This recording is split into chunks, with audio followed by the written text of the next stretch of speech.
We added the Vuex store and we're dispatching the posts we loaded to it. Now there's nothing wrong with that, but we can save some code. Let's remove the created method. Instead of using async data here, we can use the fetch method. Now fetch is also directly added to the view component object, and just like async data, it's a special method added by nuxt. Just like async data, it runs either on the server for the first load or on the client. So it behaves exactly like async data, and it even gets the same context object. Just like async data, it receives the context object, and we have to return a promise here, where we then resolve or reject, and provide then where we return the data we actually want to merge with data. However, this differs now. We don't return data here. We can still catch any errors and show the error page if they occur, but in the then block here, we simply dispatch something to our store. And we can access the store on the context object. There is a store property. We can access that in async data too, by the way. And here we could then call commit and commit set posts to simply set posts equal to data loaded posts. Remember, data is just the object which is resolved here, and that object has a loaded posts property. So now we're committing this to the store to get the pre-configured and pre-filled store back with our page if we load this for the first time, or to execute the logic on the client if we got there by clicking around. If I now save this and I reload this page, we get an error. Now that makes sense because now the issue we have is we call fetch to initialize our store, but in the index.view file in the posts folder, we actually try to get loaded posts on the data of this component, which doesn't exist anymore. We just populate the store. Well, of course, what we can do is we can get the data from our store by adding the computed property here to always be informed about updates, add loaded posts here as a function, and return this store gathers loaded posts, referring to our loaded posts gather we defined here in our index.js file in the store folder. Now with that, we'll have set up a normal connection to getters as you normally do it in any Vuex app.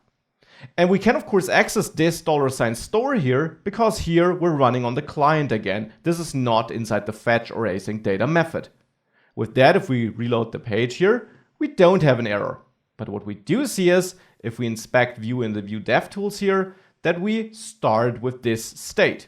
Now the result is pretty close to what we had before with created, but fetch is a nice alternative to not even use async data if you are not really interested in merging the data with your component data anyways, but if you just want to pre-populate the store. Now, pre-initializing the store like this is nice, but still we would have to manually implement checks on all our pages to see whether we're already having that data in the store, or if we're loading the page for the first time, if we need to perform the fetch. And we can do this. We can add a check. If context store state loaded posts length is greater than 0, then we could just skip this here and instantly return null here, for example. If I do this with 0 to get this result even for the first load, then we just instantly get back the page, of course, with no data initialized. If I change it to be like this, then we get the normal behavior where we execute the async code and populate our store. But we would have to implement that entire logic, the whole fetch logic, into any page where we fetch posts. So this might not be ideal. Instead, there's a special method we can add to our Vuex store, which will be executed one time only on the server. And that is the nuxtServerInit method. Now, how does that work? You add it to actions. It's a special action that will be executed, that will be dispatched automatically by Vuex. So here I add nuxtServerInit. Make sure you don't add any typos. And this action, again, will be dispatched by Nuxt. Here you still get your normal Vuex context. The payload is a special one though. The payload always is the context. So the same context you get in fetch and async data. Now with that, you could analyze your route params and stuff like that. But what you can also do, of course, is you can always initialize your store with the loaded posts, for example. So here, you could grab the entire code you have in fetch, including the return statement, and get rid of that and of all the code here actually. Just leave components and computed in here. And put it into index.js, just the return promise. You need to return the promise. That is a key thing to do. That is required by nuxtServerInit to find out how long your async action is taking. If you're not performing an async action, you can immediately execute code you want to execute and you don't have to return. But if you are executing async action, you have to wrap it in a promise and return that promise. And then in here, you don't resolve like this. Instead, you can, of course, and you should, of course, still resolve. But you will just call resolve like this to basically mark that you're done. The more important part is that you can now call commit on the Vuex context, commit the setPosts method, and simply pass the posts here as an argument. So simply pass the array, not an object. So remove the loaded post property in the object. Commit just the array as you expected in the mutation. We assign an array of posts here. So we just call commit here once the timeout is done. And then we resolve thereafter to indicate that we're done. Here I should close my parentheses. With that, if you closed it all correctly, we can load our page again.